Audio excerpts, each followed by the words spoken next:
From Pacifica, this is Democracy Now! I was at the top of my game. You know, I gave everything, and then as soon as my PTSD started getting really bad, it just gave up on me. It's quicker and it's easier just to kick guys out, and then, you know, and then have the jails get filled up with them. You know, I've done 3 deployments for this country. This is the things I get. Other than honorable, a new investigation by the Colorado Springs Gazette finds the number of soldiers, included wounded combat veterans, are being kicked out of the service for misconduct, often with no benefits, as the Army downsizes after a decade of war. Those with the most combat exposure are hardest hit. Then from spying on journalists to spying on activists.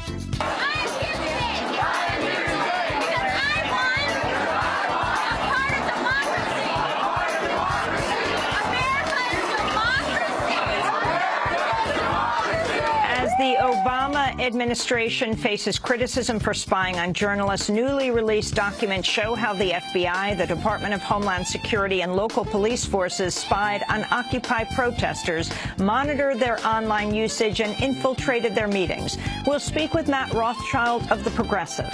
But first, a former death row prisoner in Tennessee is set to walk free. We'll look at the case of Timothy McKinney. All that and more coming up.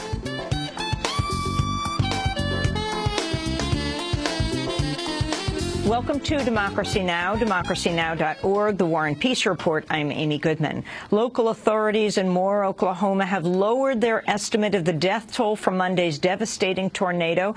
The total dead now stands at 24, down from the original number of 91. At least 9 children were killed. Emergency workers say they've pulled more than 100 survivors from the rubble of collapsed homes, buildings, and schools. Careful as we stood on debris that we weren't standing on people that were buried underneath.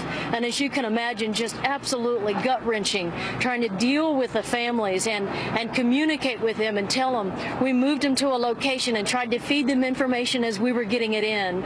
Unfortunately, there was people that lost their lives, little children that lost their lives. The National Weather Service has confirmed the 2-mile-wide tornado hit the category EF5, the highest possible. In a White House address, President Obama vowed federal aid for Oklahoma's recovery. For all those who've been affected, we recognize that you face a long road ahead. In some cases, there will be enormous grief that has to be absorbed, but you will not travel that path alone. Your country will travel with you, fueled by our faith in the Almighty and our faith in one another. So our prayers are with the people of Oklahoma today, and we will back up those prayers with deeds for as long as it takes. The federal government's expected to tap a more than $11 billion disaster relief fund to pay for recovery efforts in Oklahoma, but a congressional debate has already erupted, similar to the partisan conflict around Hurricane Sandy last year. On Tuesday, Oklahoma Senator Tom Coburn, a Republican, sparked controversy after saying any additional federal money for his home state should be offset by an equal amount in spending cuts. The bipartisan measure providing a path to citizenship for undocumented immigrants has moved a step closer to approval. On Tuesday, the Senate Judiciary Committee advanced its comprehensive immigration reform bill in a 13-5 vote. Under pressure from Republicans and some members of their own party, Democrats removed an amendment that would have recognized immigrant couples in same-sex marriages. The full Senate could begin debate on the bill next month. The Senate Foreign Relations Committee has advanced a bipartisan measure to arm rebels battling the regime of Syrian President Bashar al-Assad. The vote marks the first time U.S. lawmakers have formally backed the direct arming of the Syrian opposition. 15 senators voted in favor of the measure, while 3 voted against. Democratic Senators Tom Udall of New Mexico and Chris Murphy of Connecticut, and Republican Senator Rand Paul of Kentucky. Paul criticized the measure, saying, quote, "You'll be funding the allies of al-Qaeda. It's an irony you cannot overcome," he said. Iraq continues to face a wave of sectarian attacks, raising fears of a return to the Sunni Shiite violence of 2006. At least 40 people were killed Tuesday in a series of bombings and shootings. The killings came one day after 70 people died in several blasts. Nearly 300 people have been killed in Iraq's violence over the past week. The mangled corpse of an Afghan torture victim has been found near a U.S. military base in Afghanistan. The victim, Saeed Mohammed, was last seen being taken to the base for interrogation in November. His body was found with both feet cut off. Afghan officials are seeking the arrest of an Afghan-American interpreter on charges of murder and torture. The interpreter was reportedly identified in a video showing Mohammed's abuse.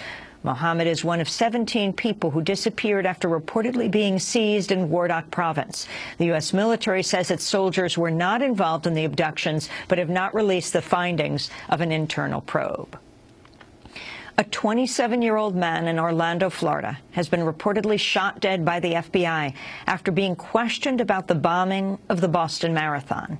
Ibrahim Todashev, a Chechen native, was apparently questioned because he knew one of the Boston suspects. He died in what was said to be an overnight gunfight with FBI agents. A military judge has ruled some testimony in the upcoming trial of Army whistleblower Bradley Manning will be kept from the public. On Tuesday, Colonel Denise Lind granted the government's request to call 24 witnesses behind closed doors. The Obama administration had argued for the secretive testimony by citing the need to protect classified information. Manning's accused of disclosing a trove of government documents and cables to WikiLeaks. Prosecutors are proceeding with the charge that Manning, quote, aided the enemy, but have agreed to drop one count related to diplomatic cables in Iceland. The trial is slated to begin June 3rd. New disclosures show government spying on a Fox News reporter may have ensnared the network's other employees. The Justice Department tracked Fox News reporter James Rosen's personal phone records and emails after he obtained details of a secret government report in 2009 on North Korea. The government has named Rosen a potential aider, abettor, and/or co-conspirator in its case against Rosen's alleged source, State Department Security Advisor Stephen Jin-Woo Kim. The New Yorker now reports that in its probe of Rosen and Kim, the government seized more than 30 phone records, including a phone line at Fox News' Washington bureau that could have been used by multiple people. A White House phone number was also included in the probe. A federal appeals court has struck down an Arizona law that bans abortion after 20 weeks of pregnancy except in medical emergencies. Abortion rights advocates challenged the measure last year. On Tuesday, the 9th U.S. Circuit Court of Appeals in San Francisco overturned a lower court ruling allowing the ban to stand. In a statement, the Center for Reproductive Rights said, quote, with today's defeat in federal court, we call on politicians to stop wasting Arizona taxpayers' time and money on these cruel and extremely harmful efforts to chip away at women's constitutionally protected rights. Hundreds of workers at federal contractors in Washington, D.C. held a one-day strike on Tuesday in a call for higher pay.